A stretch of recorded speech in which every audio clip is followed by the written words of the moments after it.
누가 집안일해요? 아내가 응급실에 실려간 다음 날 병실에 찾아온 남편의 첫마디였습니다. 몸이 어떠냐가 아니었어요. 언제 퇴원하냐도 아니었어요. 집안일. 그게 이 남자의 첫 걱정이었습니다. 근데요, 이 여자 울지 않았어요. 대신 12년 동안 아무도 몰랐던 걸 꺼내기 시작합니다. 이 가족이 무너지는데 한 달도 안 걸렸어요. 호박죽이 끓고 있었습니다. 새벽 5시 12분. 부엌에 불이 켜진 건 이미 20분 전이었어요. 나무 주걱이 냄비 바닥을 긁는 소리만 고요한 집안을 채우고 있었죠. 지은은 그 소리가 좋았습니다. 아니, 좋다고 믿기로 했습니다.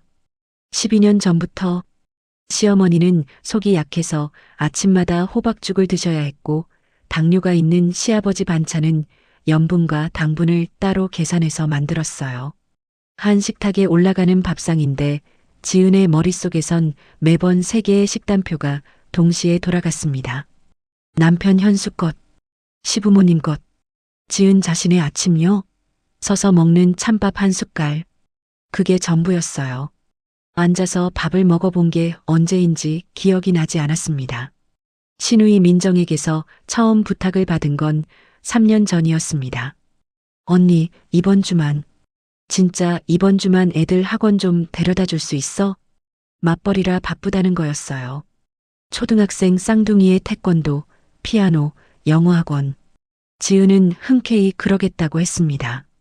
그 이번 주가 아직도 끝나지 않았습니다.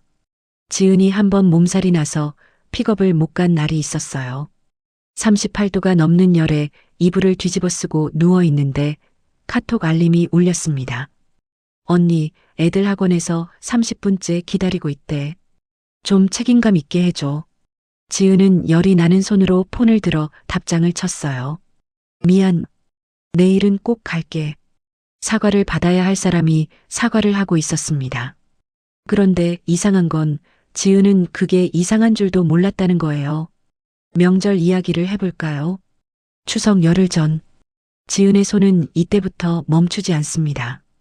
전 부칠 재료 장보기, 나물 손질, 갈비찜 양념, 송편 빚기, 거실 바닥에 신문지를 깔고 앉아 새벽까지 동그랗게 빚은 송편이 찜기 3단을 가득 채울 때쯤이면 허리가 비명을 질렀어요. 제사도 마찬가지였습니다. 1년에 4번. 준비부터 뒷정리까지 전부 지은의 손끝에서 시작되고 끝났어요. 그 풍경을 한번 그려보세요. 시어머니는 거실 소파에 앉아 전이 좀 두꺼운 것 같은데 하고 감독을 합니다. 민정은 아이들 손을 잡고 와서 언니 올해도 고생이다 한마디 하고는 거실에서 TV를 봐요. 현수는 매형과 맥주를 마시고 있고 부엌에는 지은 혼자였습니다. 늘 그랬어요. 사람들은 가끔 물었습니다. 지은 씨는 직장 안 다녀요? 시어머니가 그 질문을 참 좋아했어요. 누가 물어볼 때마다 기다렸다는 듯이 입을 열었거든요. 우리 며느리는 복이지. 밖에서 돈 버는 것보다 집안 돌보는 게 훨씬 큰 일이야. 참 따뜻한 말처럼 들리죠? 근데 그 말을 뒤집어 보면 이런 뜻이었습니다. 우리 며느리는 밖에 안 나가. 나갈 생각하면 안 돼. 집안일이 내 일이야. 지은에겐 월급이 없었습니다. 현수가 주는 생활비로 시댁 장보기, 심지어 시누이 아이들 생일 선물까지 해결해야 했어요. 자신을 위해 쓸 수 있는 돈은 없었습니다. 자유도 없었어요. 친구를 만나려면 시어머니 눈치를 봐야 했고 미용실 한번 가려면 반나절 전부터 양해를 구했습니다. 감사요? 그건 이 집에 존재하지 않는 단어였어요.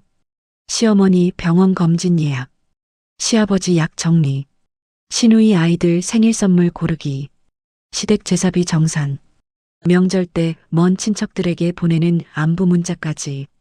이 집에서 관리라는 이름이 붙는 모든 일은 지은을 거쳐갔습니다. 아무도 고맙다고 하지 않았어요. 당연한 일이니까. 며느리가 하는 당연한 일이니까. 이 이야기에서 한 가지 빠진 게 있습니다. 현수의 유통회사. 직원 7명짜리 작은 회사인데 장부 정리를 누가 했는지 아세요? 지은이었습니다. 매출 정리, 세금 계산서 발행, 거래처 입금 확인. 현수가 밤 11시에 주머니에서 구겨진 영수증 뭉치를 꺼내 식탁 위에 툭 올려놓으면 지은이 새벽까지 엑셀에 한 줄 한 줄 정리했어요. 현수는 거래처 사장들 앞에서 늘 이렇게 말했습니다. 제가 맨손으로 일군 회사입니다. 허. 지은은 그 자리에 함께 있을 때도 있었어요. 그때 지은은 어떻게 했을까요? 웃었습니다. 아무 말도 하지 않고 그냥 웃었어요. 처음엔 이유가 있었습니다. 남편 체면을 세워주고 싶었거든요. 이 사람이 잘 되면 나도 잘 되는 거니까. 이 사람이 빛나면 이 가정이 빛나는 거니까. 그렇게 믿었어요. 근데 12년이 지나니까 믿음은 어디론가 사라지고 그 자리에 무력감만 남더라고요. 체면을 세워주고 싶어서 웃는 게 아니었습니다. 반박할 힘이 없어서 입을 다물고 있는 거였어요. 현수에게는 마법의 문장이 하나 있었습니다. 엄마가 좀 예민해서 그래. 내가 조금만 맞춰. 지은이 시어머니의 잔소리에 지쳐서 조심스럽게 입을 열 때마다, 명절 준비가 힘들다고 한마디 꺼낼 때마다 현수의 대답은 늘 똑같았어요. 조금만. 그 두 글자가 참 무서운 말이었습니다. 조금만은 거절할 수 없는 말이거든요. 많이도 아니고 전부도 아니고 그냥 조금만. 그걸 못해주면 내가 나쁜 사람이 되는 것 같으니까. 그래서 지은은 조금만 맞췄습니다. 또 조금만. 또 조금만. 그 조금만이 모여서 1년이 됐고 5년이 됐고 12년이 됐어요. 한 번은 지은이 그 무게를 숫자로 계산해 본 적이 있었습니다. 새벽 5시 기상 365일, 시부모 병원 동행연 24회, 시누이 아이 픽업주 5회, 제사준비연 4회, 명절 음식연 2회, 장부 정리 월 4회. 숫자로 놓고 보니 웃음이 났어요. 이건 조금이 아니었습니다. 이건 한 사람의 인생 전부였어요. 어느 화요일 밤이었습니다. 설거지를 하고 있었어요.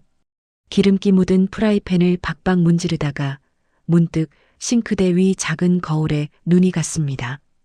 거울 속에 누군가가 있었어요. 눈가에 잔주름이 깊었고 한때 탱탱했던 볼은 푹 꺼져 있었습니다. 35에 시작한 결혼 생활. 거울 속 여자는 47이었어요. 그런데 지은을 멈추게 한 건 주름이 아니었습니다. 눈이었어요. 빛이 없었습니다. 나는 언제부터 이런 눈을 하고 있었을까? 고무장갑을 낀 손이 떨렸습니다. 수세미를 내려놓았어요. 그리고 아주 오랜만에, 정말 오랜만에 지은은 자기 자신에게 질문을 던졌습니다. 나는 어디에 있지? 가만히 생각해 보니 이 집에 지은의 방은 없었어요. 안방은 시부모님, 큰 방은 아이들, 작은 방은 현수의 서재. 지은은 거실 소파에서 잠이 들고 부엌에서 하루를 시작하고 현관에서 하루를 마감했습니다. 이 집에 지은의 자리는 없었어요. 12년 동안 모든 사람의 자리를 만들어줬는데 정작 자기 자리는 한 번도 만들어 본 적 없었던 겁니다. 수돗물이 흐르고 있었습니다. 지은은 그 물소리를 들으며 한참을 서 있었어요. 그리고 고무장갑을 천천히 벗었습니다. 젖은 손을 앞치마에 닦지 않았어요. 그냥 그 손을 가만히 내려다봤습니다. 12년 동안 단 하루도 쉬지 않았던 손. 그 손이 처음으로 아무것도 하지 않는 밤이었습니다. 기침은 반년 전부터 시작됐습니다. 처음엔 대수롭지 않았어요. 환절기니까. 건조해서 그런 거니까. 지은은 그렇게 스스로를 설득했습니다. 기침 한 번 한다고 밥상이 차려지는 건 아니니까요. 그런데 기침이 멈추지 않았습니다. 한 달이 지나자 계단 2층만 올라가도 숨이 찼어요. 시장 장바구니를 들고 아파트 엘리베이터 앞에 서면 심장이 귀까지 뛰었습니다. 밤마다 식은땀에 젖어 일어났고 체중은 한 달에 3kg씩 빠졌어요. 거울 속 지은은 점점 줄어들고 있었습니다. 몸이 보내는 신호는 분명했어요. 제발 쉬어달라고, 제발 병원에 가달라고 몸 전체가 비명을 지르고 있었습니다. 그런데 이 집에서 지은의 비명은 들리지 않았어요. 시어머니가 먼저 혀를 찼습니다. 집에만 있으면서 유나는 그 한마디에 지은은 입을 다물었어요. 유난. 그 단어가 가슴에 박혔습니다. 새벽 5시부터 밤 11시까지 쉬지 않는 사람에게 붙는 수식어가 유난이라니. 하지만 지은은 반박하지 않았습니다. 반박해봤자 돌아오는 건 현수의 그 문장이었으니까요. 엄마가 예민해서 그래. 내가 조금만 맞춰. 현수는 더 심했습니다. 병원 좀 작작 가. 검사하면 다 돈이야. 12년 동안 월급 한 푼 없이 이 집을 돌린 사람에게 병원비가 아깝다는 말을 남편이 하고 있었어요. 지은은 그날 저녁 올려던 병원 예약 앱을 닫았습니다. 그리고 다시 부엌으로 갔어요. 호박죽을 끓여야 했거든요. 내일 아침에도 시어머니는 죽을 드셔야 하니까. 몸이 아픈 건 참을 수 있었습니다. 아프다는 말을 할 수 없는 게 더 아팠어요. 어느 목요일 저녁이었습니다. 민정이 아이들을 데리고 왔어요. 현관에서 신발도 안 벗은 채 쌍둥이를 밀어넣으며 말했습니다. 언니, 오늘 회식이라 좀 늦을 것 같아. 밥 먹이고 숙제 봐주면 돼. 지은은 그때 열이 38도 4부였습니다. 민정아, 오늘은 좀. 언니는 집에 있으니까 이런 건 해줄 수 있잖아. 민정은 지은의 말이 끝나기도 전에 돌아섰어요. 하이힐 소리가 복도에서 멀어졌습니다.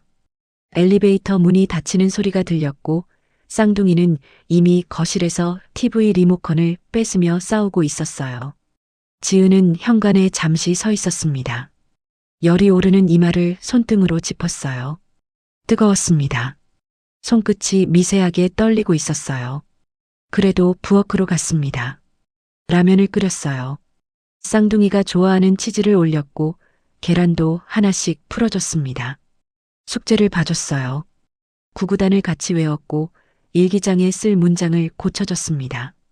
아이들이 소파에서 잠든 건 밤 10시쯤이었어요.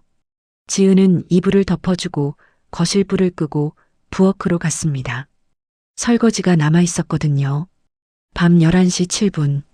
싱크대 앞에 서서 그릇을 헹구고 있었습니다. 라면 냄비에 눌어붙은 국물을 수세미로 문지르는데 갑자기 시야가 흔들렸어요. 처음엔 어지러운 줄 알았습니다. 그런데 아니었어요. 다리에 힘이 빠지고 있었습니다. 무릎이 먼저 꺾였어요. 손에 들고 있던 냄비가 싱크대에 부딪히며 쨍하고 소리를 냈습니다. 지은은 그 소리를 들으면서 천천히 바닥에 주저앉았어요. 숨이 쉬어지지 않았습니다. 들이마시려고 하면 가슴 안쪽이 쪼개지는 것 같았어요. 마치 누군가 갈비뼈 사이에 손을 넣고 비틀어 짜는 것 같은 통증이었습니다. 차가운 부엌 바닥에 등을 기댔어요. 천장이 빙글빙글 돌았습니다. 고무장갑을 낀 손으로 가슴을 움켜쥐었어요. 숨을 쉬어야 해. 숨을. 지은은 그 차가운 바닥 위에서 생각했습니다. 이 집에 사람이 4명 있는데 아무도 부엌에 오지 않는다는 걸. 냄비가 떨어지는 소리를 들었을 텐데 아무도 일어나지 않는다는 걸. 119에 전화를 건 건 지은 자신이었습니다. 떨리는 손으로 번호를 누르고 숨이 끊기는 목소리로 주소를 말했어요. 구급차가 올 때까지 지은은 부엌 바닥에 혼자 누워 있었습니다. 고무장갑을 끼고 앞치마를 두르고 설거지하다 쓰러진 여자. 그게 응급실에 실려온 지은의 모습이었어요. 다음 날 오전 10시 43분. 병실 문이 열렸습니다. 현수였어요. 지은은 한순간 기대했습니다. 12년의 습관이었을 거예요. 남편이 오면 뭔가 괜찮아질 거라는 그 오래된 착각. 현수는 문을 열자마자 인상을 썼습니다. 병실 안을 둘러봤어요. 링거를 꽂은 지은의 손을 본 게 아니라 1인실인지 2인실인지를 확인하는 눈이었습니다. 입원 길어져? 첫마디가 그거였어요. 안색이 어떤지 묻지 않았습니다. 어젯밤 무슨 일이 있었는지도 묻지 않았어요. 부엌 바닥에서 혼자 119에 전화한 걸 알고도 아무런 표정 변화가 없었습니다. 엄마가 불편해하셔. 두 번째 문장. 지은은 그 말을 듣고 링거줄에 연결된 자기 손등을 내려다봤습니다. 파랗게 부은 혈관 위에 테이프가 붙어 있었어요. 아, 이 사람은 나를 보러 온 게 아니구나. 시어머니 밥상을 차릴 사람이 없어서 온 거구나. 오후에 의사가 회진을 왔습니다. 현수도 자리에 있었어요. 의자에 앉아 폰을 보다가 의사가 들어오자 마지못해 일어났습니다. 과로가 심합니다. 의사가 CT 사진을 모니터에 띄우며 말했어요. 폐 상태가 좋지 않습니다. 만성적인 피로 누적에 면역 저하가 겹쳤고 폐에 염증이 상당히 진행돼 있어요. 최소 2주는 절대 안정이 필요합니다. 지은은 고개를 끄덕였습니다. 현수는 한숨부터 쉬었어요. 2주요? 의사를 바라보며 물었습니다. 걱정하는 표정이 아니었어요. 곤란하다는 표정이었습니다. 누가 집안일해요? 병실 안이 조용해졌습니다. 의사가 잠깐 멈칫했어요. 안경 너머로 현수를 바라보는 눈에 뭔가가 스쳤습니다.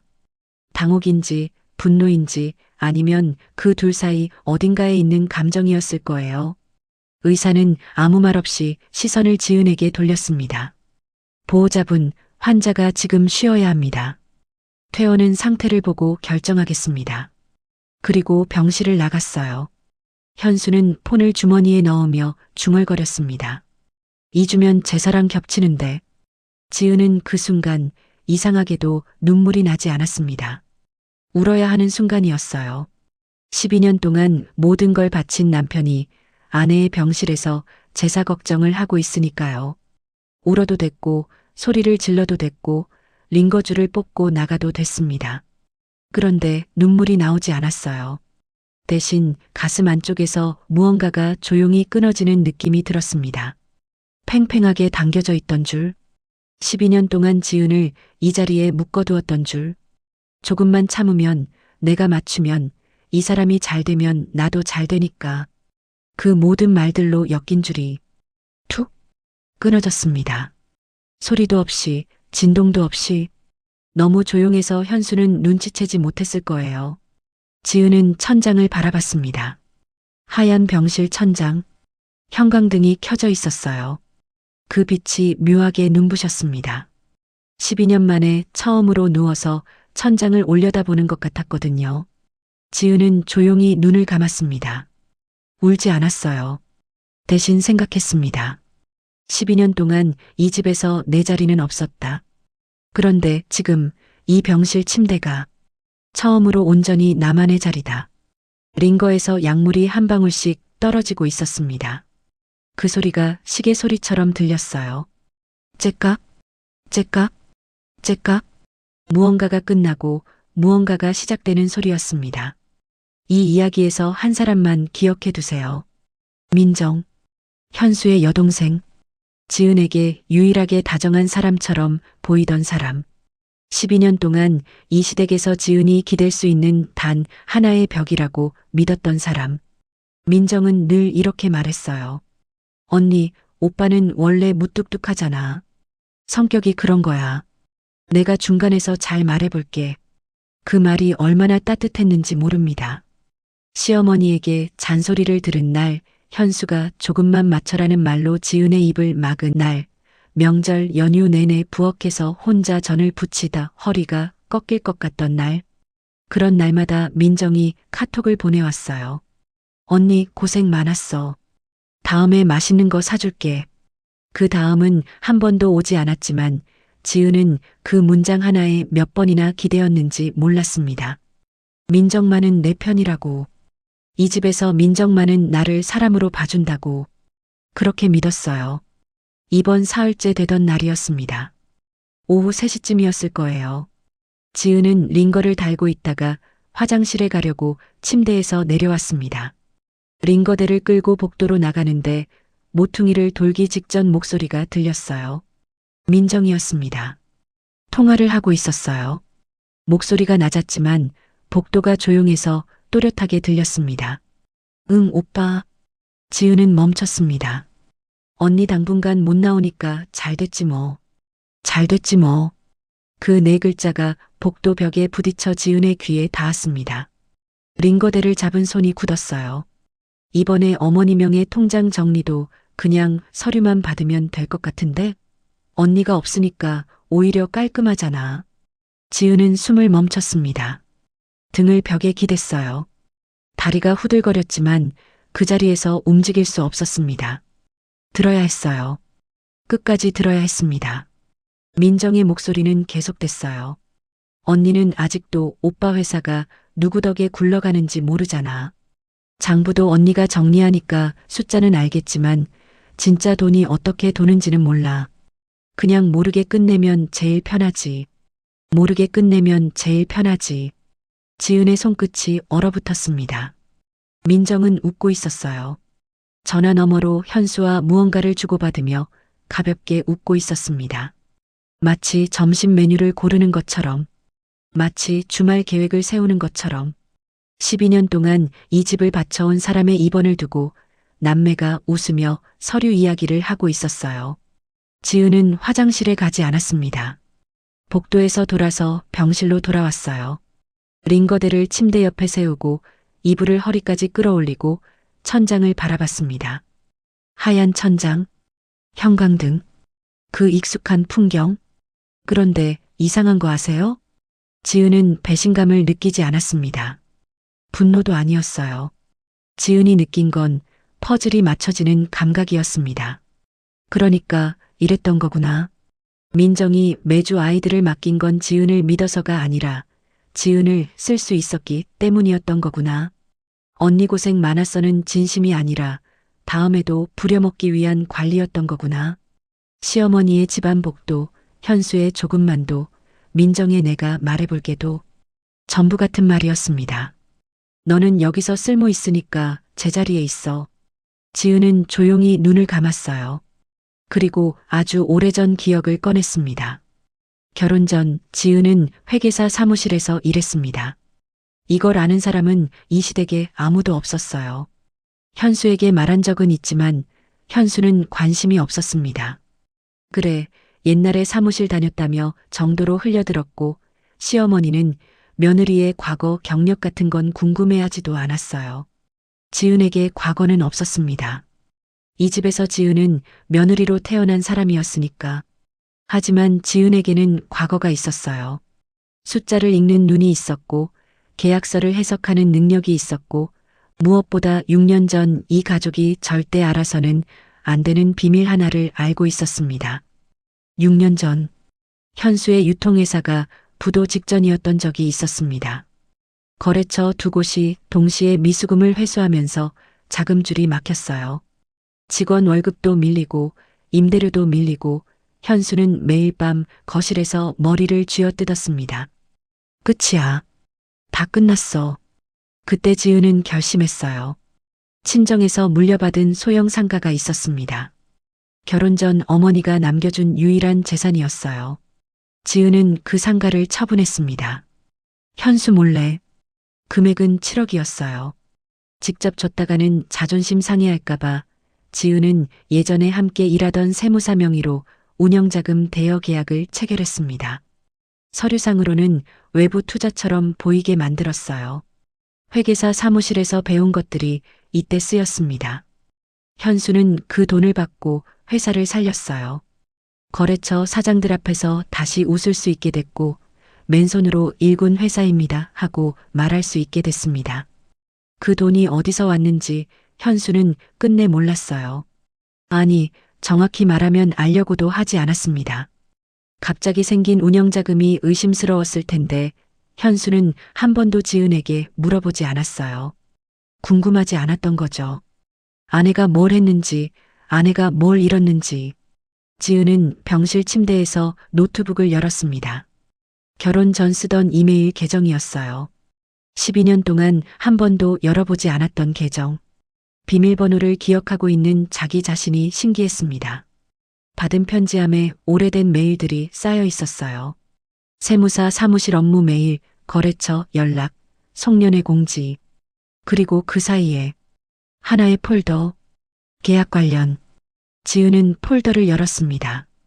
6년 전 작성한 운영자금 대여 계약서가 그대로 있었어요.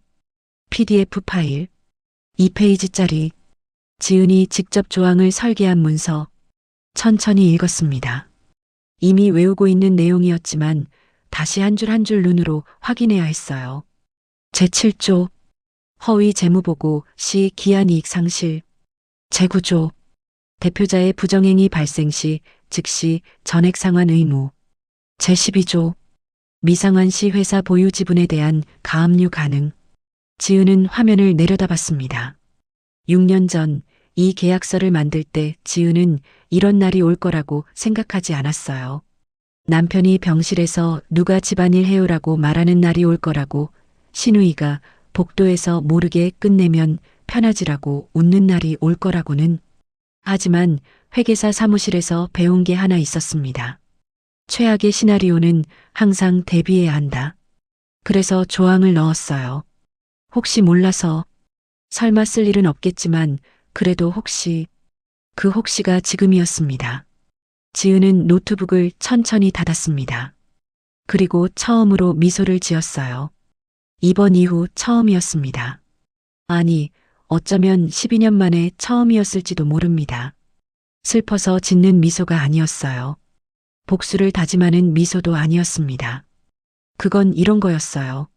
12년 동안 지은은 이 가족의 규칙 안에서 살았습니다. 시어머니가 정한 규칙, 현수가 정한 규칙, 민정이 교묘하게 유지한 규칙.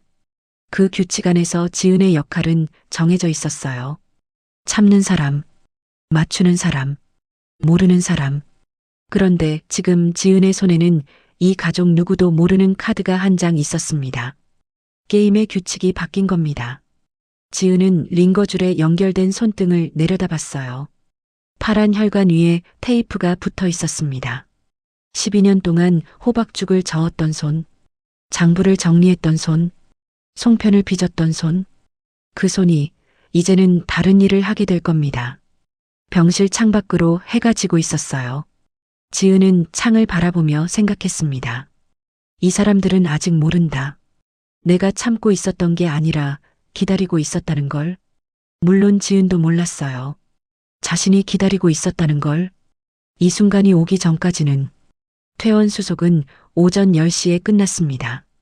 간호사가 서류를 건네며 조심스럽게 물었어요. 보호자분 안 오시나요? 지은은 고개를 저었습니다. 혼자 가실 수 있으시겠어요? 지은은 고개를 끄덕였어요. 간호사의 눈에 뭔가가 스쳤습니다. 걱정인지 안쓰러움인지. 2주 동안 이 병실에 보호자가 들른 건 손에 꼽았으니까요. 간호사는 알고 있었을 거예요. 이 환자의 사정을. 무리하지 마세요. 폐가 아직 완전하지 않습니다. 지은은 웃었습니다. 네, 감사합니다. 12년 만에 처음으로 감사합니다라는 말을 듣는 쪽이 아니라 하는 쪽이 된 것 같았어요. 그것도 진심으로. 병원 현관을 나서자 바람이 불었습니다. 4월이었어요.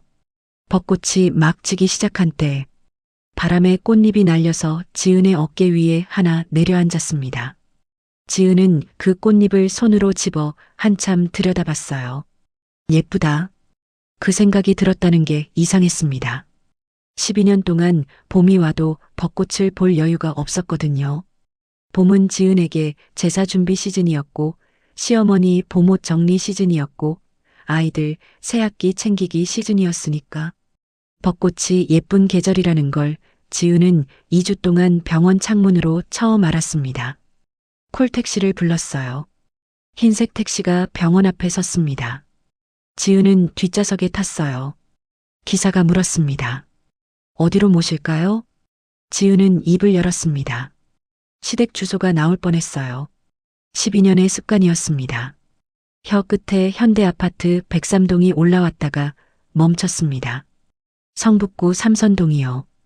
M오피스텔. 기사가 내비게이션을 찍었습니다. 지은은 창밖을 바라봤어요. 택시가 움직이기 시작했습니다. 그 오피스텔을 아는 사람은 아무도 없었습니다.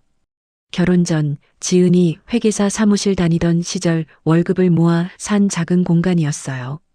전용 24평. 작지만 지은에게는 처음이자 유일하게 자기 이름으로 된 공간이었습니다. 결혼할 때 현수에게 말한 적은 있었어요. 오피스텔 하나 있는데 어떻게 할까? 현수는 대수롭지 않게 말했습니다. 그런 거 처분해. 유지비만 나가잖아. 지은은 응, 알겠어라고 대답했습니다.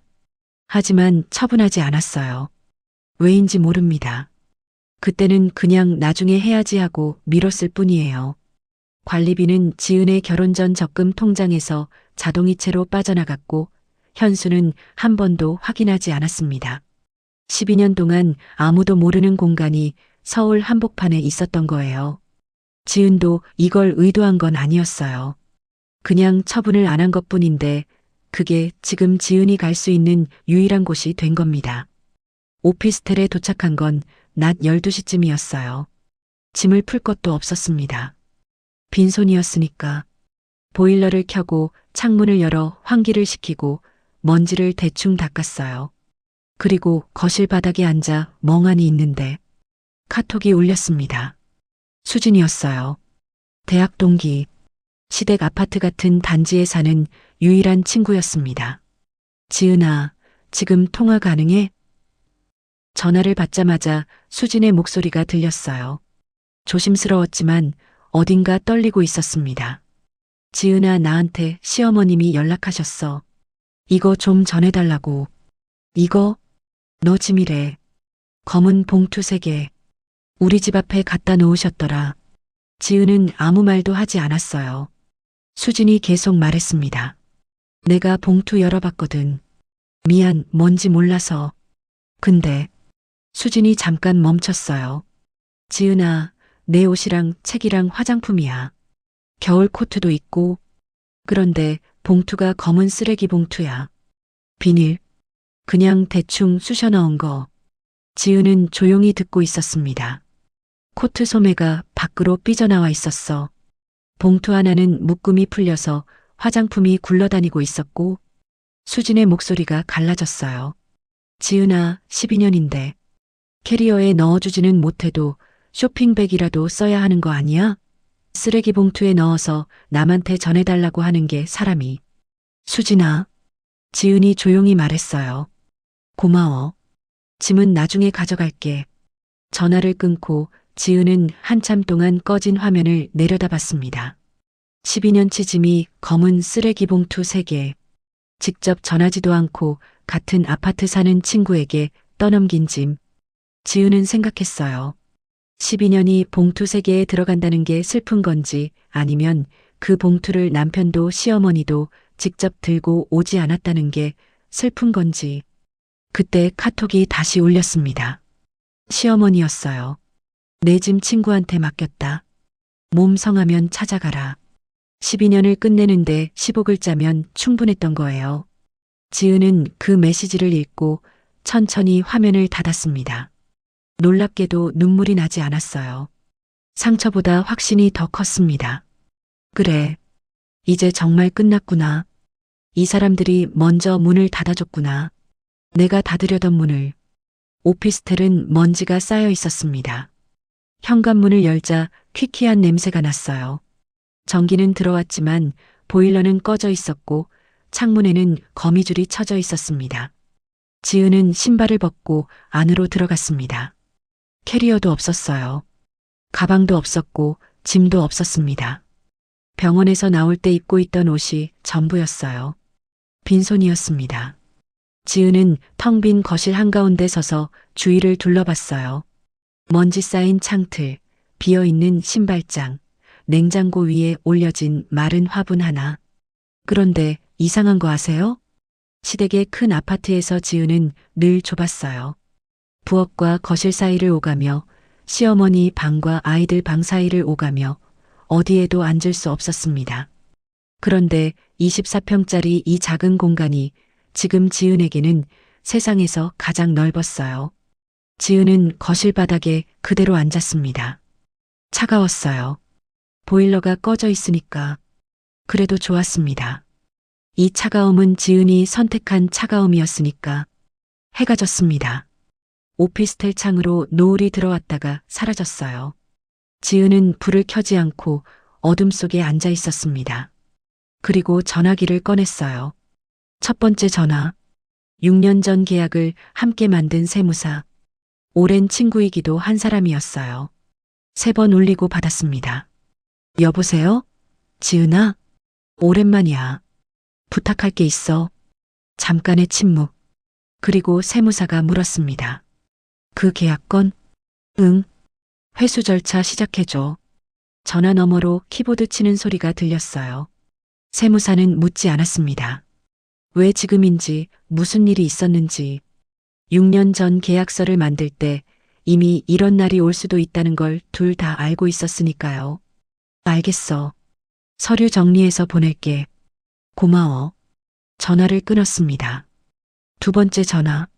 이혼 전문 변호사. 2번 중에 검색해서 저장해둔 번호였어요. 안녕하세요. 상담 예약을 하고 싶습니다. 사무적인 목소리가 돌아왔어요. 어떤 건으로 연락 주셨나요?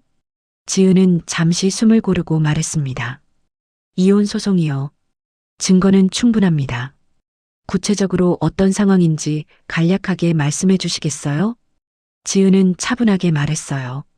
결혼 12년 동안 시댁의 모든 가사와 시부모 수발, 시누이 자녀, 양육을 전담했습니다. 남편 회사의 장부 정리도 제가 했고요. 월급은 없었고 제명의 재산 일부를 남편 회사에 투입했지만 남편은 모릅니다. 남편 가족은 저를 부양 대상이 아니라 노동력으로 이용했습니다. 그 부분도 정리하고 싶어요. 전화기 너머로 짧은 침묵이 흘렀습니다. 변호사가 펜을 내려놓는 소리가 났어요. 아마 메모를 하다가 멈춘 것 같았습니다. 잠깐의 정적 뒤에 차분하지만 단단한 목소리가 돌아왔습니다. 이제부터는 서류가 말하게 하겠습니다. 지은은 전화를 끊고 어두운 거실에 앉아 있었습니다. 창밖으로 가로등 불빛이 들어왔어요. 오피스텔 바닥은 여전히 차가웠습니다. 빈손이었어요. 캐리어도 없고 옷도 없고 이불도 없었습니다. 지은은 차가운 바닥에 등을 기대고 천장을 올려다봤습니다. 오피스텔 천장은 병원 천장과 달랐어요. 형광등이 아니라 그냥 어둠이었습니다. 아무것도 비추지 않는 어둠. 그런데 이상하게 그 어둠이 무섭지 않았어요. 12년 동안 환한 형광등 아래에서 매일 밤상을 차리고 장부를 정리하고 송편을 빚고 설거지를 했는데 그 밝은 곳이 더 어두웠습니다. 지은은 눈을 감았어요. 내일부터 할 일이 많았습니다. 짐을 찾아와야 하고 보일러를 켜야 하고 이불을 사야 하고 변호사를 만나야 했어요. 하지만 오늘 밤은 그냥 이대로 있기로 했습니다. 차가운 바닥 위에서 아무것도 하지 않는 밤. 이건 두 번째였어요. 첫 번째는 설거지를 하다 고무장갑을 벗었던 그 밤이었고, 두 번째는 지금 텅 빈 자기 집 바닥에 누운 이 밤. 닷새. 지은이 사라지고 닷새가 지나서야 현수는 처음으로 뭔가 이상하다는 걸 느꼈습니다. 닷새요. 12년을 함께 산 아내가 퇴원 후 집에 오지 않았는데 이상함을 감지하는데 닷새가 걸린 겁니다. 그것도 아내가 걱정돼서가 아니었어요. 회사가 이상해져서였습니다. 화요일 오전 거래처 두 곳에서 동시에 연락이 왔습니다. 현수 사장님, 이번 달 납품건은 일단 보류하겠습니다. 죄송합니다만 결제 확인이 안 돼서요. 정리되면 다시 연락 주세요. 현수는 어리둥절했어요. 이 거래처들은 3년 넘게 한 번도 문제가 없었던 곳이었거든요. 직원에게 확인하라고 했더니 돌아온 답이 이랬습니다. 사장님, 지난달 세금 계산서가 아직 안 나갔어요. 거래처 입금 확인도 밀려 있고요. 세금 계산서, 입금 확인. 그건 지은이 하던 일이었습니다. 현수는 그때 처음으로 깨달았어요. 자기 회사의 장부를 자기가 만져본 적이 없다는 걸. 오후 1시, 주거래 은행에서 전화가 왔습니다. 현수 대표님, 이번 달 운영자금 연장건은 일단 보류하겠습니다. 제출 서류가 부족해서요. 무슨 서류요? 재무제표 업데이트랑 세무 관련 확인서요. 매달 제출해 주셨잖아요. 매달 제출해 주셨잖아요. 현수는 대답하지 못했습니다. 그 서류를 누가 만들어서 누가 제출했는지 현수는 모르고 있었으니까요. 아니, 알면서 몰랐던 거예요. 알려고 하지 않았던 것. 그리고 오후 3시 내용 증명이 도착했습니다. 현수의 회사 사무실로 등기우편이 왔어요. 직원이 가져다 줬을 때 현수는 커피를 마시고 있었습니다. 봉투를 열었고 안에 든 서류를 펼쳤습니다. 운영자금 대여금 7억 원 전액 상환 청구 및 미이행시 회사 보유 지분 가압류 예고 통지서. 현수는 서류를 읽었습니다. 한 번 읽고 이해가 안 돼서 다시 읽었어요. 두 번째도 이해가 안 돼서 세 번째 읽었습니다. 이게 뭐야? 대여자 명의 세무사 박정호. 현수는 그 이름을 소리내어 읽었어요. 박정호? 이 사람이랑 계약한 적이 있었나? 있었습니다. 6년 전 회사가 부도 직전이었을 때 어디선가 나타난 운영자금 7억. 세무사 명의로 된 대여 계약서에 현수는 직접 도장을 찍었어요. 읽지도 않고 급했으니까. 돈이 들어오면 됐으니까. 그게 어디서 온 돈인지, 왜 이런 조건이 붙어 있는지 현수는 한 번도 따져보지 않았습니다. 진심으로 버티며 산 사람은 그런 걸 기억해요. 현수는 버틴 적이 없었습니다. 누군가가 대신 버텨줬을 뿐이에요. 현수는 급히 집에 전화를 걸었습니다. 엄마, 지은이 어디 있어? 시어머니는 코웃음을 쳤어요. 내가 아냐. 나간 지 닷새인데 연락 한 번 없어. 즉, 며칠 지나면 기어들어오겠지. 기어들어오겠지. 시어머니는 아직도 그렇게 생각하고 있었습니다. 지은이 결국은 돌아올 거라고. 돌아올 수밖에 없다고. 갈 데가 없으니까. 돈이 없으니까. 혼자서는 못 사니까. 12년 동안 이 집이 지은에게 주입한 믿음이었어요. 너는 여기 없으면 아무것도 아니야. 시어머니는 그 믿음을 의심한 적이 없었습니다. 하지만 그날 밤에도 지은은 돌아오지 않았어요. 다음 날도, 그 다음 날도. 사흘 뒤 민정이 달려왔습니다. 현관문을 열자마자 소리쳤어요. 오빠, 카드 결제가 안 돼. 현수가 거실에서 나왔습니다. 무슨 카드? 시어머니 병원비 자동결제 카드. 한도 초과래. 그리고 시아버지 보험 청구 서류도 어디 있는지 모르겠어. 서랍 다 뒤졌는데 없어. 현수 얼굴이 굳었습니다. 그날부터 하나씩 하나씩 무너지기 시작했어요. 시어머니가 먼저였습니다. 혈압약이 떨어졌는데 어디서 타오는 거야? 시어머니는 자기가 먹는 약 이름도 몰랐어요. 병원 이름도 몰랐고 처방전이 어디 있는지도 몰랐습니다. 약 복용 시간표를 냉장고 옆에 붙여둔 것도 지은이었고 처방전 사본을 서랍에 정리한 것도 지은이었어요. 12년 동안 시어머니는 단 한 번도 자기 건강을 자기가 관리한 적이 없었습니다. 시아버지가 그 다음이었어요. 당뇨 환자인 시아버지는 혈당 체크를 아침 저녁으로 해야 했는데 측정기 사용법을 몰랐습니다. 지은이 늘 해줬으니까요. 혈당 기록지도 지은이 작성했고 수치가 높을 때 먹는 비상약 위치도 지은만 알고 있었어요. 민정은 아이들 학원비 자동이체 비밀번호를 몰랐습니다. 3년 동안 지은에게 맡겨놨으니까요. 태권도, 피아노, 영어학원. 3군데 자동이체가 전부 밀렸고 학원에서 연락이 왔어요. 아이들 수업 참여가 어려울 것 같습니다. 민정은 그때서야 학원비가 얼마인지 처음 확인했습니다. 그리고 현수는 회사에서 월말 결제를 하려다 멈췄어요. 파일 비밀번호를 몰랐습니다. 지은이 만든 엑셀 파일, 거래처별 매출, 매입, 세금 계산서, 입출금 내역, 전부 비밀번호가 걸려 있었어요. 현수는 한 번도 그 파일을 직접 열어본 적이 없었습니다. 사장님, 이 파일 비번 아세요? 직원이 물었을 때 현수는 대답하지 못했어요. 맨손으로 일군 회사의 대표가 자기 회사 장부 파일 비밀번호를 모르고 있었습니다. 일주일. 지은이 사라지고 일주일 만에 이 집은 완전히 멈췄습니다. 밥상은 시어머니가 처음으로 라면을 끓이다 냄비를 태우면서 엉망이 됐고 빨래는 세탁기 안에서 3일째 돌아가지 않은 채 곰팡내가 났어요. 택배는 현관 앞에 쌓여갔고 고지서는 뜯지도 않은 채 식탁 위에 쌓였습니다. 민정의 쌍둥이는 학원에 못 가서 매일 울었고 시아버지는 혈당이 올라 어지러워했고 시어머니는 약 시간을 놓쳐서 밤마다 속이 쓰렸어요. 현수는 매일 밤 거실에 앉아 전화기를 들여다봤습니다. 지은에게 전화를 걸까? 문자를 보낼까? 하지만 무슨 말을 해야 할지 몰랐어요. 돌아와라고 할까요? 돌아와서 뭘 하라고? 밥을 해라. 장부를 정리해라. 약을 챙겨라.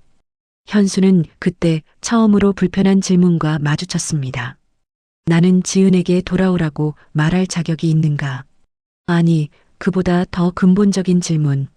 나는 지은에게 아내가 돌아오길 바라는 건가? 일꾼이 돌아오길 바라는 건가? 현수는 그 질문에 대답하지 못했습니다. 열흘째 되는 날 시어머니가 처음으로 다른 말을 했어요. 거실에 앉아 빈 식탁을 바라보다가 혼잣말처럼 중얼거렸습니다.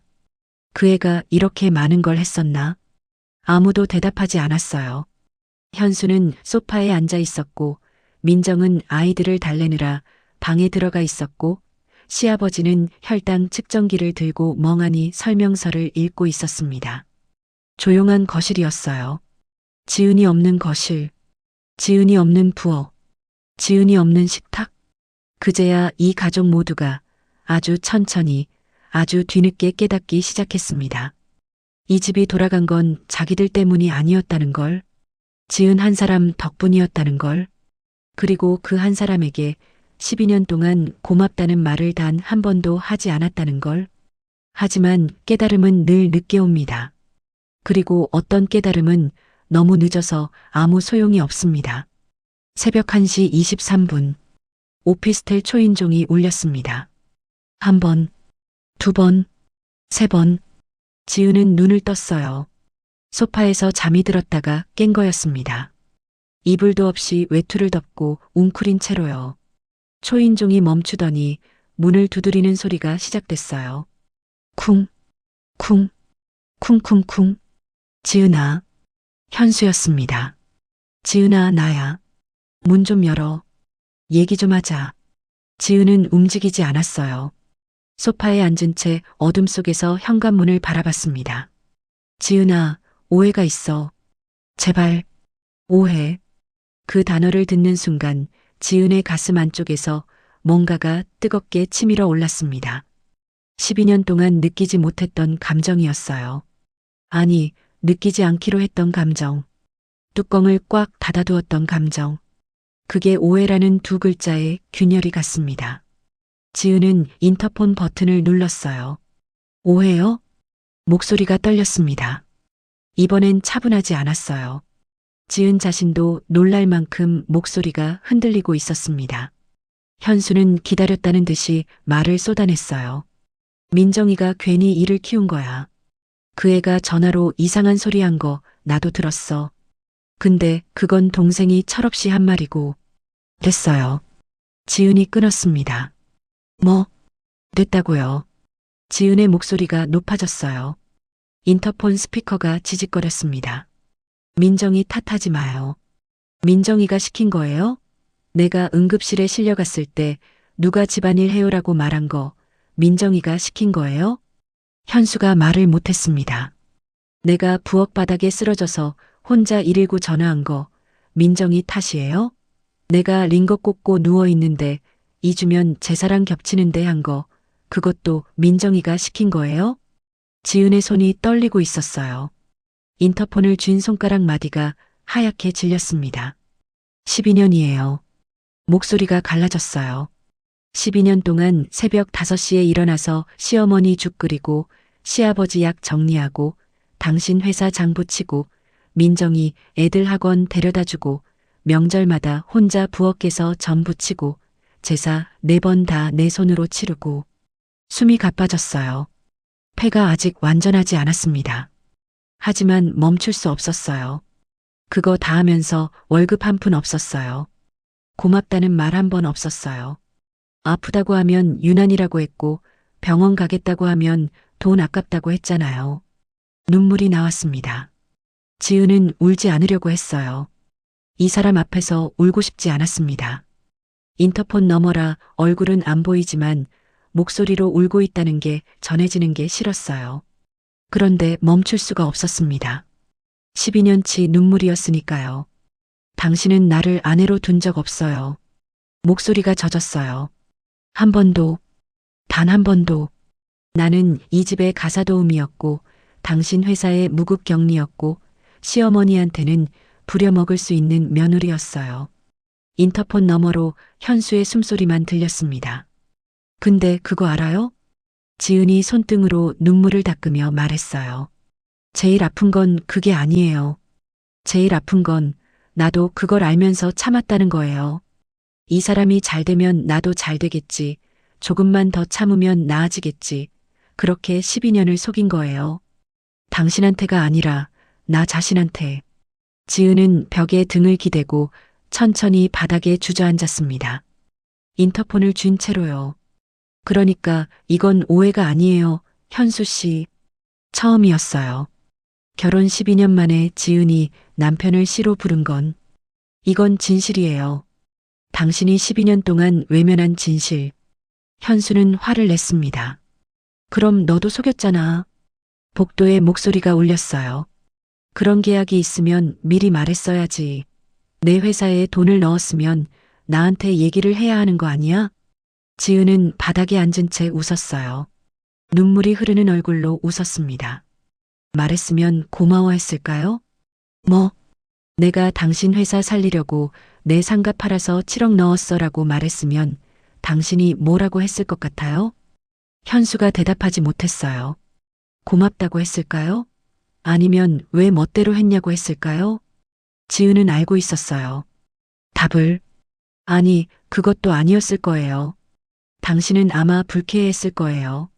아내가 자기보다 돈이 있다는 게, 아내가 자기 회사를 살렸다는 게 당신 자존심에 금이 가니까. 현수는 아무 말도 하지 못했습니다. 그래서 안 말한 거예요. 세무사 이름으로 넣은 거예요.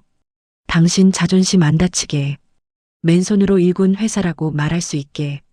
지은의 목소리가 다시 떨렸어요. 근데 알아요. 그게 제일 바보 같은 거. 눈물이 또 흘렀습니다. 자존심 세워준 사람이 나인데 그 자존심으로 나를 깔아뭉갠 게 당신이에요. 엘리베이터 쪽에서 발소리가 들렸어요. 경비원이 올라온 거였습니다. 현수는 씩씩거리며 돌아섰습니다. 발소리가 멀어졌어요. 엘리베이터 문이 닫히는 소리. 그리고 조용해졌습니다. 지은은 바닥에 앉아 인터폰을 내려놓고 두 손으로 얼굴을 감쌌어요. 소리 없이 울었습니다. 한참을요. 사흘 뒤 오후 2시 오피스텔 로비에서 전화가 왔어요. 민정이었습니다. 언니 나 밑에 있어. 잠깐만 볼 수 있을까? 제발. 지은은 문을 열어줬어요. 민정은 현관에 들어오자마자 무릎을 꿇었습니다. 신발도 제대로 벗기 전에 거실 바닥에 털썩 주저앉더니 두 손을 모으고 고개를 숙였어요. 언니 미안해. 울고 있었습니다. 나는 진짜 몰랐어. 오빠가 그렇게 한 줄 몰랐어. 엄마가 짐을 내보낸 것도 나중에 안 거야. 지은은 소파에 앉아 있었어요. 민정을 내려다보고 있었습니다. 언니, 나는 진짜 언니 편이었어. 오빠한테도 몇 번이나 말했잖아. 언니 좀 챙겨주라고. 너무 부려먹지 말라고. 민정의 어깨가 들썩였어요. 언니만 용서해주면 내가 오빠한테 제대로 말할게. 엄마한테도 말하고. 다시 원래대로. 민정아. 지은이 조용히 불렀어요. 민정이 고개를 들었습니다. 눈이 빨갛게 부어 있었어요. 지은은 소파 옆 테이블 위에 놓인 휴대폰을 집어들었습니다. 화면을 켜고 음성 파일 하나를 재생했어요. 지지직. 병원 복도의 잡음이 먼저 들렸습니다. 그리고 민정의 목소리.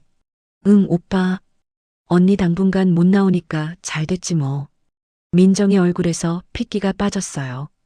이번에 엄마 명의 통장 정리도 그냥 서류만 받으면 될 것 같은데? 언니가 없으니까 오히려 깔끔하잖아. 민정의 입이 벌어졌습니다. 손이 떨렸어요. 언니는 아직도 오빠 회사가 누구 덕에 굴러가는지 모르잖아. 그냥 모르게 끝내면 제일 편하지. 음성이 끝났습니다. 거실이 조용해졌어요. 민정의 눈에서 눈물이 뚝 떨어졌습니다. 하지만 이건 아까와는 다른 눈물이었어요. 아까는 용서를 구하는 눈물이었고 지금은 들킨 사람의 눈물이었습니다. 언니 그건 잘 됐지 뭐. 지은이 따라 말했어요. 목소리가 떨렸습니다. 분노였어요. 12년 동안 꾹 눌러두었던 분노가 목 끝까지 차올라 있었습니다. 내가 응급실에 실려가서 숨도 못 쉬고 있을 때 내가 한 말이 잘 됐지 뭐야? 민정이 고개를 떨궜어요. 나한테는 언니 편이라고 했잖아. 지은의 목소리가 높아졌어요. 처음이었습니다. 민정 앞에서 지은이 목소리를 높인 건 나한테는 오빠한테 내가 말해볼게 했잖아. 언니 고생 많았어 했잖아. 다음에 맛있는 거 사줄게 했잖아. 눈물이 흘렀어요. 지은은 닦지 않았습니다. 근데 돌아서면 오빠한테 전화해서 모르게 끝내면 편하지 하고 웃었어? 내가 병원에 누워 있는데? 민정은 바닥에 엎드렸어요. 이마가 거실 장판에 닿았습니다. 언니 미안해. 진짜 미안해. 그때 내가 미쳤었어. 오빠가 시키는 대로. 시키는 대로? 지은이 끊었어요. 현수는 무심한 사람이야. 나쁜데 최소한 나한테 연기는 안 했어. 관심이 없었던 거지. 내 편인 척은 안 했어. 민정이 고개를 들었어요. 근데 너는 지은의 눈이 빨갛게 충혈돼 있었습니다. 눈물이 턱 끝에 매달려 있었어요. 너는 알면서 그랬어. 목소리가 갈라졌습니다.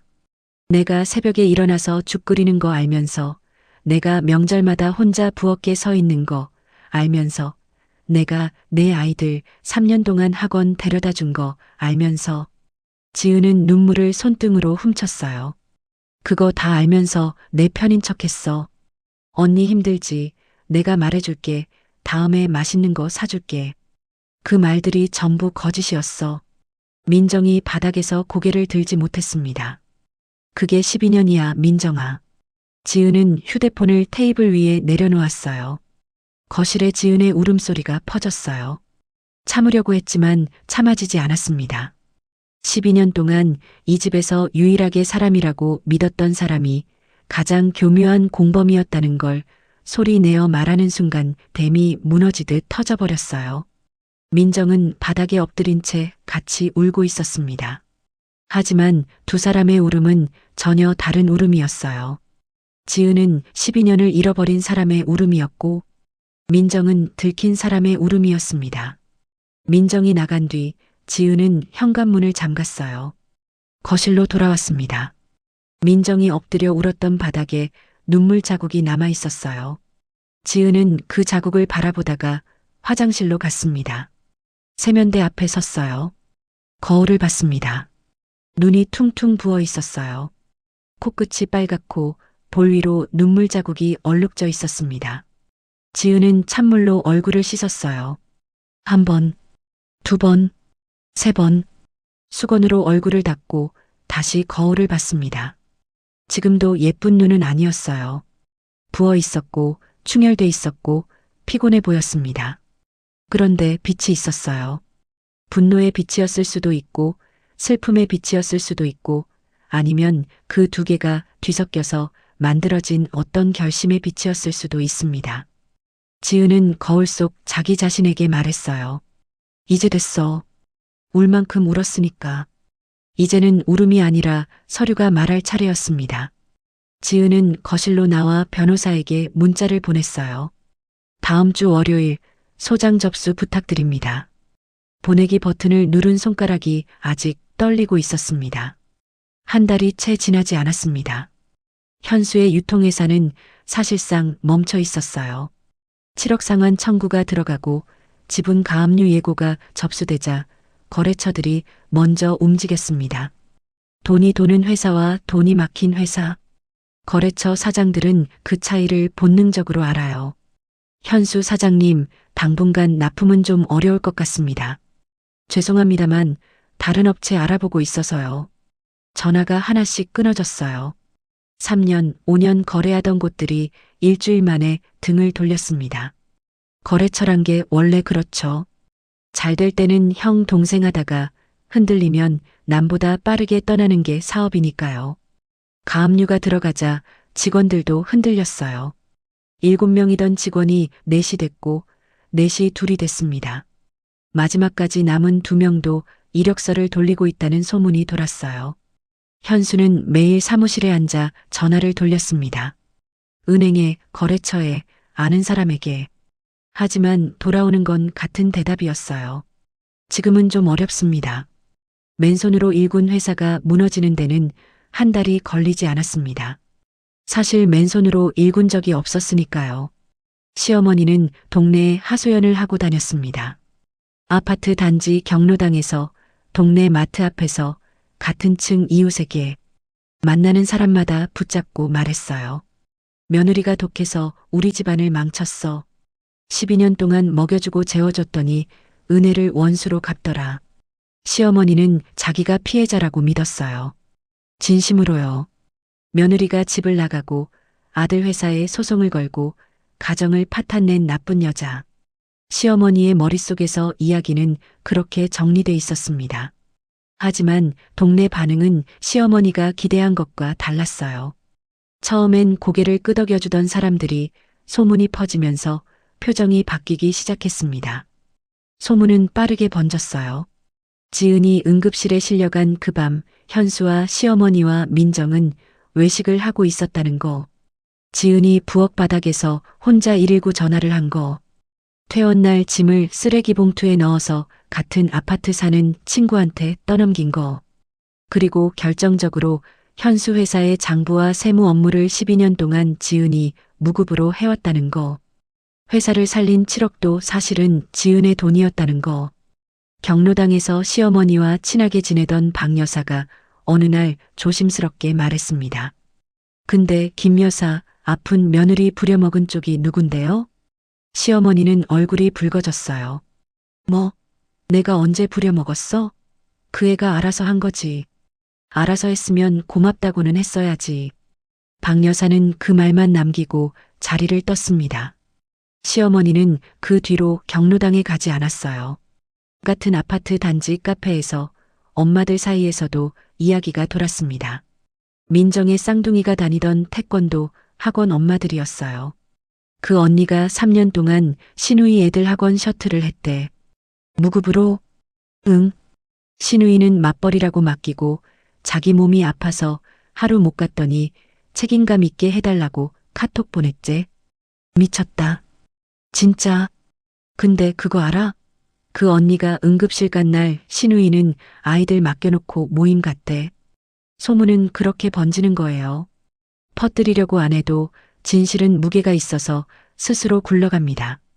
민정은 학원 단톡방에서 조용히 나갔어요. 아이들 학원도 바꿨습니다. 시어머니가 지은에게 문자를 보낸 건 그로부터 열흘 뒤였어요.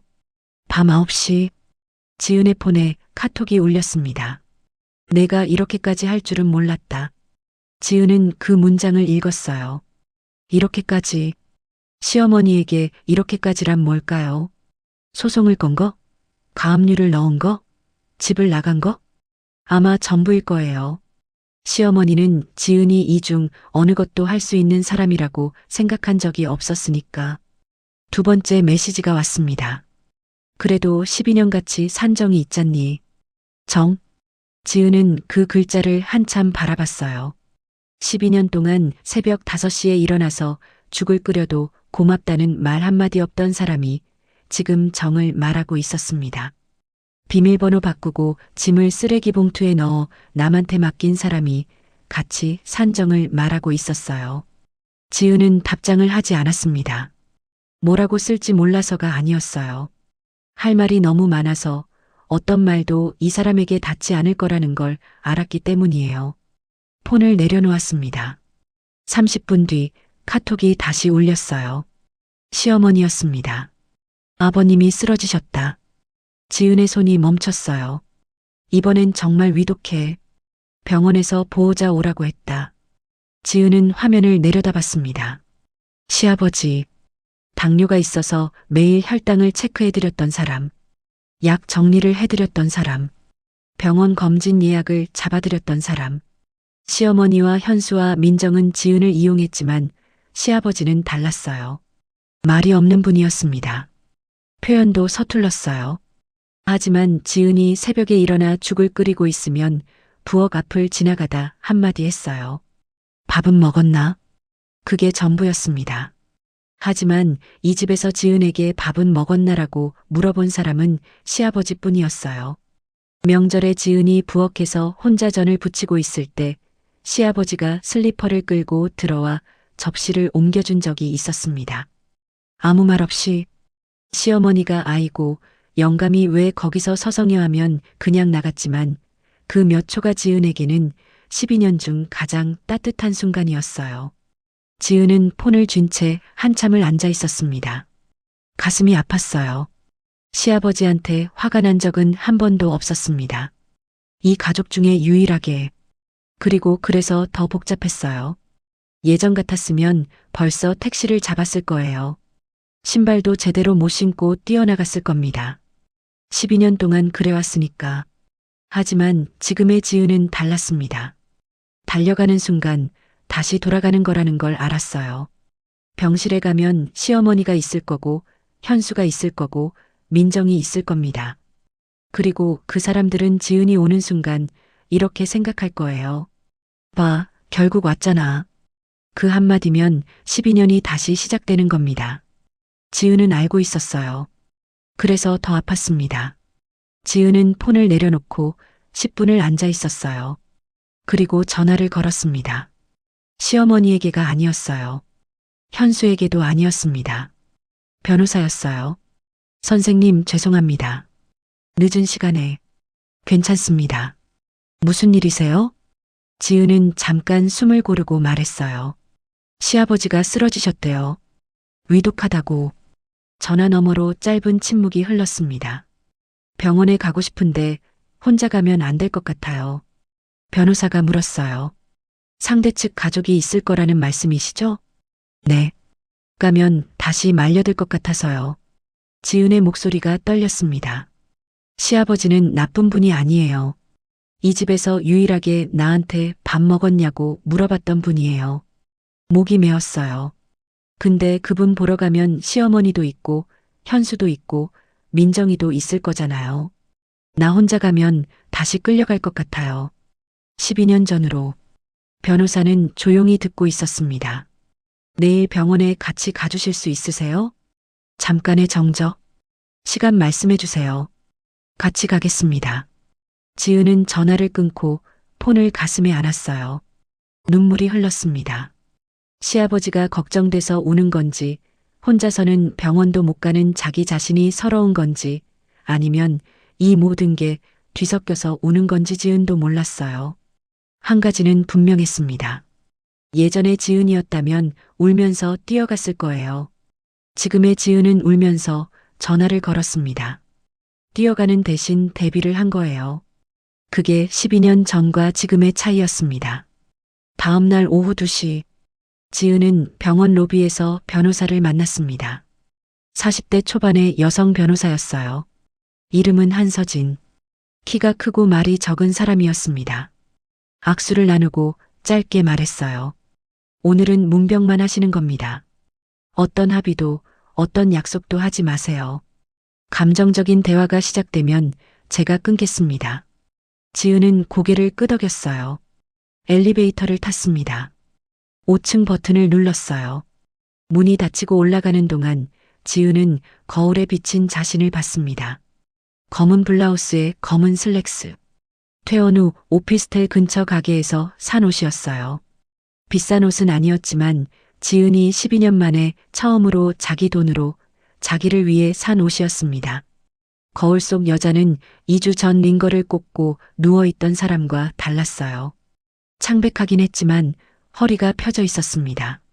5층? 내과 병동. 엘리베이터 문이 열렸어요. 복도 끝 병실 앞 대기 의자에 3사람이 앉아 있었습니다. 시어머니, 현수, 민정. 지은이 복도에 나타나는 순간 3사람이 동시에 고개를 들었어요. 시어머니의 눈이 커졌습니다. 현수는 의자에서 일어나다 멈췄고 민정은 고개를 숙였어요. 지은이 걸어오고 있었습니다. 복도가 길었어요. 형광등이 일정한 간격으로 켜져 있었고 지은의 구두 소리가 리놀륨 바닥에 울렸습니다. 또각, 또각, 또각. 시어머니가 가장 먼저 자리에서 일어났어요. 달려왔습니다. 복도 한가운데서 지은의 팔을 잡았어요. 지은아. 시어머니의 눈에 눈물이 고여 있었습니다. 왔구나. 내가 다 잘못했다. 이번 한 번만. 지은은 시어머니의 손을 내려다봤어요. 주름진 손. 그 손이 지은의 팔을 잡고 있었습니다. 12년 동안 호박죽을 떠먹으면서도 고맙다고 한 적 없는 손. 비밀번호를 바꾸고 짐을 내보낸 손. 그 손이 지금 지은을 붙잡고 있었어요. 지은은 천천히 팔을 빼며 한 발 물러섰습니다. 저를 왜 부르셨어요? 시어머니의 손이 허공에서 떨렸어요. 현수가 의자에서 일어나 다가왔습니다. 아버지가 널 찾으셔. 낮은 목소리였어요. 며칠 사이 현수의 얼굴이 많이 상해 있었습니다. 눈밑이 거뭇하고 면도를 안 한 턱에 수염이 거칠게 나 있었어요. 지은은 현수를 바라봤습니다. 잠깐, 아주 잠깐 마음 한쪽이 흔들렸어요. 12년을 함께 산 사람이었으니까. 밉지만 미워하는데도 에너지가 드니까. 저 사람도 힘들겠구나 하는 생각이 스치는 건 지은이 아직 사람이기 때문이었습니다. 하지만 지은은 그 흔들림을 삼켰어요. 아버님이 절 찾는 건지. 지은이 말했습니다. 아니면 제가 하던 역할을 다시 원하시는 건지. 현수의 표정이 굳었어요. 그게 무슨. 병원 검진 예약 잡아주고 약 정리해주고 혈당 체크해주고 보험 서류 처리해주는 사람. 그 사람이 필요한 거 아니에요? 복도가 조용해졌습니다. 현수는 대답하지 못했어요. 대답할 수 없었겠죠. 둘 다였으니까. 아버지가 지은을 찾는 것도 사실이고 지은이 하던 역할이 필요한 것도 사실이었으니까. 그리고 현수는 그 두 개를 분리할 줄 몰랐어요. 12년 동안 한 번도 분리해 본 적이 없으니까. 민정이 울먹이며 입을 열었어요. 언니. 의자에서 일어나지 못한 채 앉은 자리에서 고개를 들었습니다. 사람이 너무 매정하게 굴지 마. 아버님이 진짜 위독해. 지금 그런 얘기할 때가 아니잖아. 매정. 그 단어가 지은의 가슴에 불을 붙였습니다. 겨우 가라앉혔던 분노가 다시 치밀어 올랐어요. 입술을 깨물었습니다. 참으려고 했어요. 여기는 병원이고 변호사가 옆에 있고 감정적으로 흔들리면 안 됐으니까. 그런데 참아지지 않았습니다. 매정? 지은의 목소리가 떨렸어요. 내가 매정해? 민정이 움찔했습니다. 내가 38도 넘는 열에 내 아이들 밥 먹이고 숙제 봐준 날 너 회식 갔잖아. 지은의 눈에 눈물이 차올랐어요. 내가 응급실에 실려간 날 이 가족은 식당에 있었잖아. 목소리가 높아졌습니다. 복도에 울렸어요. 지나가던 보호자 한 명이 발걸음을 멈추고 이쪽을 봤습니다. 내가 태어난 날 내 짐을 쓰레기 봉투에 넣어서 남한테 맡기고 비밀번호 바꾸고 몸 성하면 찾아가라고 문자 보낸 사람이 누구야? 시어머니의 얼굴이 하얗게 질렸어요. 12년 동안 이 집에서 매정했던 건 나야? 아니면 이 가족이야? 지은의 눈에서 눈물이 흘렀습니다. 닦지 않았어요. 이번엔 닦지 않기로 했습니다. 이 눈물을 이 사람들이 봐야 했으니까. 지은은 가방에서 서류 봉투를 꺼냈어요. 손이 떨렸습니다. 봉투를 꺼내는 동안 지퍼가 걸려서 한 번 더 당겨야 했어요. 그 몇 초가 길게 느껴졌습니다. 봉투를 시어머니 앞에 내밀었어요. 여기요. 시어머니가 떨리는 손으로 받았습니다. 요양보호센터 안내서, 간병인 연결 명함, 장기요양 등급 신청 절차표. 시아버지 상태면 3등급 받으실 수 있어요. 절차 다 정리해뒀습니다. 시어머니가 봉투 안을 들여다봤어요. 깔끔하게 정리된 서류들, 접착 메모지까지 붙어 있었습니다. 어디에 전화하면 되는지, 어떤 서류를 준비해야 하는지 지은이 하나하나 적어 놓은 거였어요. 마지막까지 쓰러진 시아버지를 위해 밤새 정리한 서류였습니다. 제가 12년 동안 하던 일이에요. 지은의 목소리가 갈라졌어요. 이제부터는 돈을 내고 맡기세요. 시어머니의 손이 떨렸습니다. 봉투를 쥔 손가락에 힘이 없었어요. 입술이 파르르 떨리고 있었습니다. 지은아, 전 며느리였지. 지은이 말했어요. 눈물이 턱끝에서 떨어졌습니다. 종이 아니었어요. 복도가 멈춘 것 같았어요. 지나가던 간호사가 걸음을 멈추고 이쪽을 봤습니다. 옆 병실에서 나오던 보호자도 멈췄어요. 누구 하나 말하는 사람이 없었습니다. 현수가 한 발 앞으로 나왔어요. 지은아. 12년 만에 처음으로 현수의 목소리가 떨렸습니다. 한 번만 기회를 줘. 지은은 현수를 바라봤어요. 눈물이 흐르는 얼굴로. 가슴이 아팠습니다. 미워하는 사람한테 기회를 달라는 말을 듣는 건 미움보다 더 복잡한 감정을 만드니까요. 기회는요. 지은이 천천히 말했어요. 늘 있었어요. 현수가 멈췄습니다. 내가 새벽에 일어나서 죽 끓일 때 한 번이라도 옆에 와서 힘들지 하면 됐어요. 그게 기회였어요. 눈물이 흘렀어요.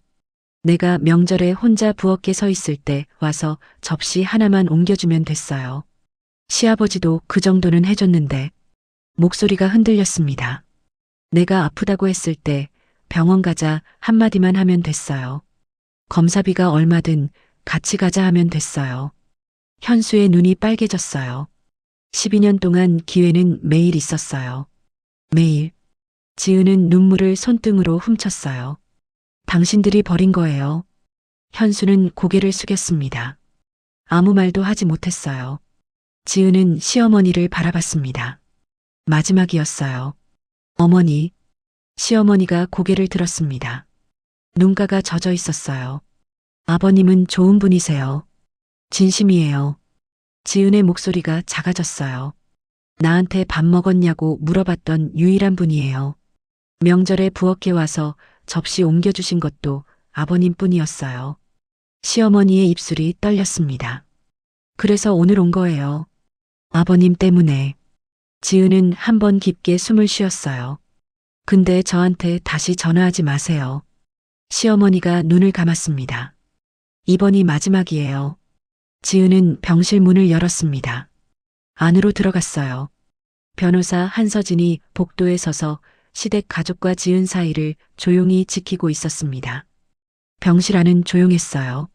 시아버지가 눈을 감고 누워 있었습니다. 산소 마스크가 씌워져 있었고 모니터에서 심박수가 느리게 찍히고 있었어요. 지은은 침대 옆 의자에 앉았습니다. 시아버지의 손을 잡았어요. 마르고 주름진 손. 당뇨 때문에 손끝이 살짝 검어져 있었습니다. 12년 동안 매일 혈당을 체크해드렸던 손이었어요. 아버님. 지은이 작게 불렀어요. 시아버지가 희미하게 눈을 떴습니다. 초점이 흐렸어요. 산소 마스크 안에서 입이 움직였습니다. 밥은 먹었나? 지은은 그 한마디에 무너졌어요. 참고 있던 울음이 터졌습니다. 소리를 죽이려고 했지만 안 됐어요. 시아버지의 손을 잡은 채 고개를 숙이고 어깨를 들썩이며 울었습니다. 12년 동안 이 집에서 들은 말 중에 가장 따뜻한 말이 마지막이 될 수도 있는 이 순간에 다시 나왔어요. 밥은 먹었나? 그 세 글자가 지은에게는 12년치 고마워이자 12년치 미안해이자 12년치 수고했어였습니다. 지은은 한참을 울었어요. 그리고 시아버지의 손을 조심스럽게 이불 위에 올려놓고 자리에서 일어났습니다. 눈을 닦았어요. 병실 문을 열고 나왔습니다. 복도에 시어머니와 현수와 민정이 서 있었어요. 세 사람 모두 울고 있었습니다. 시어머니는 서류 봉투를 가슴에 안은 채, 현수는 벽에 기댄 채, 민정은 의자에 앉은 채, 지은은 세 사람을 한번 바라봤어요. 아무 말도 하지 않았습니다. 그리고 돌아섰어요. 또각, 또각, 또각.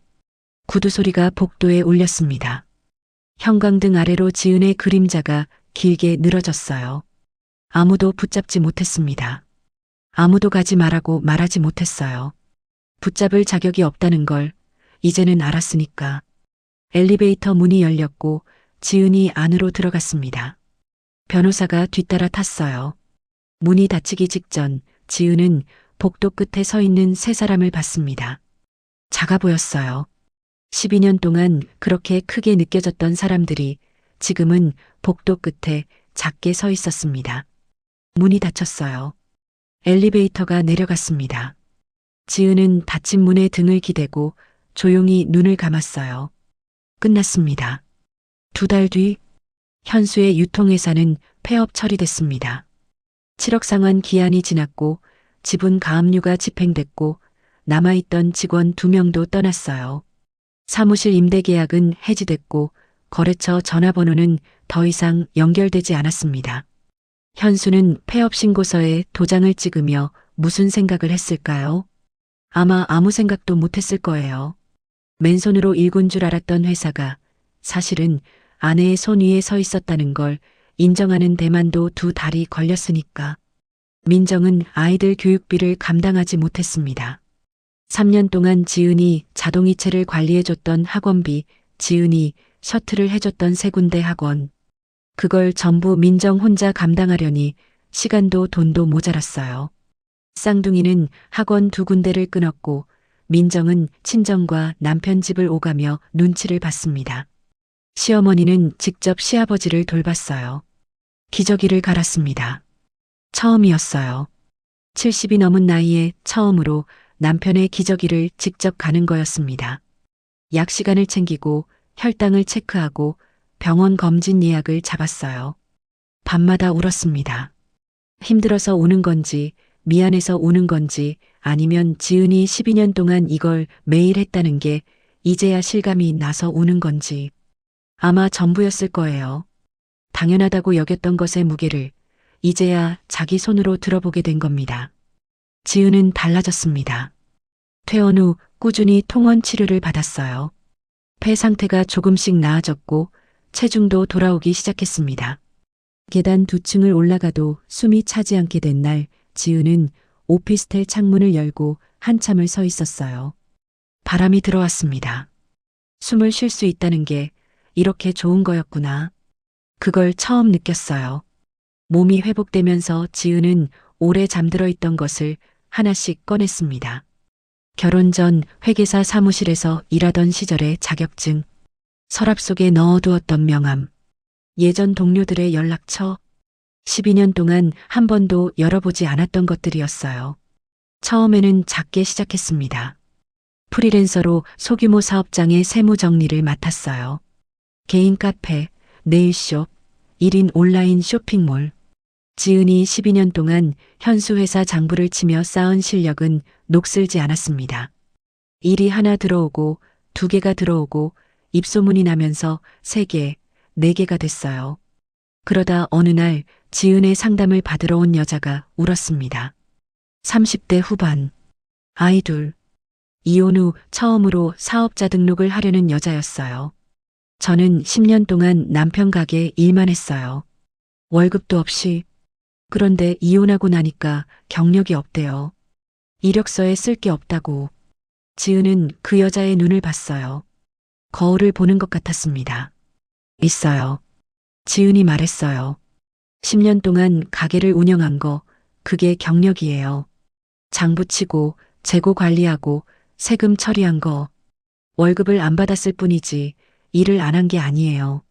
그 여자가 지은을 바라봤어요. 그게 경력이 되나요? 됩니다. 제가 도와드릴게요.